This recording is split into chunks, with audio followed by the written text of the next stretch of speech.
Hello, everyone. How are you doing? So, this was the dress that worn by Ms Kaari that got me down this rabbit hole of researching who she was, who she is, and why she's unapologetically herself. Apparently, she's married to Pastor Bryant. This is their second marriages, I think. Anyways, these are older people in their 40s, 50s, and everything. And for a woman who's in her 40s, who is single or divorced or a single parent, there's this weight that people expect to bear. Be unhappy, look unhappy, think like a failure because in some people's eyes, they expect that if you're not married by a certain age, if you do not have kids by a certain age, then you are a failure in their eyes. But that is not what it should be. I like the fact that Miss Carey is a career woman. She's a writer.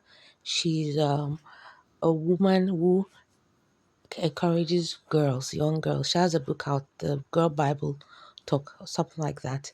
And I like the fact that she's herself. She's a peacock. She's colorful. She's not afraid to shine. And that is what a lot of us are being taught to reduce our glare, to reduce our shine, to not flutter wings at all. You should be covered. You should always go under the radar. But you know what my dad told me when I was younger? That if you do not blow your trumpet, who else will blow your trumpet? So if you're a woman of any age, whether you're 20s, 30s, 40s, and above, please be unapologetically yourself. Be happy, look good as much as you can afford to, and strive to do many things that will bring you financial security, that will bring you joy, comfort, and happiness. I'm so loving her outfits, despite the fact that she's a pastor's wife. So I'm Nigerian and I'm living in Nigeria, of course.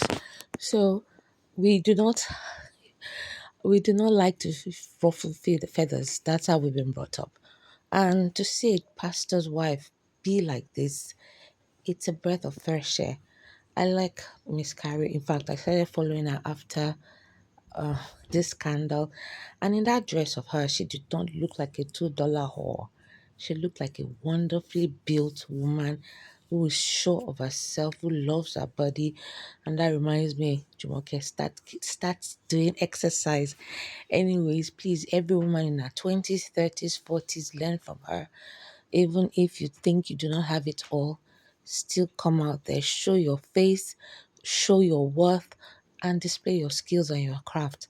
Be proud of yourself.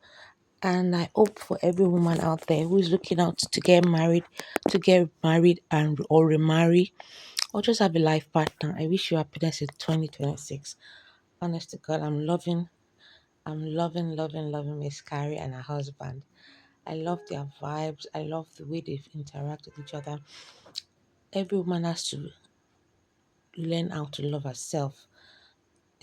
How to love yourself, so that when you love yourself, others can take that cue from you and love you too. Honest to God, I am encouraged to start my stomach exercises because this one is fine, and I like how her smile lights up the, the the room. I'm happy for any woman who's fine, who is discovering or rediscovering themselves. And if you find love along the way, good for you. But most importantly, like I said, do stuff that will make you financially secure, because when you have money of your own, you're a dangerous woman. So I release you all women into that soft and feminine energy that we talk about so much and we seem not to exemplify. Be peaceful, be gentle, be kinder to yourself, speak nicely to yourself always. Make sure you go out there and do good things. You do fantastic and fabulous things. I'm rooting for all you women all over the world, and I hope one day I feature one of you on my blog. On my vlog. Wow, this one is gorgeous. Let me go start my exercise again. Take care, everybody. Remember, you're beautiful, you're loved, and you will keep on shining and being a better person every day. Later.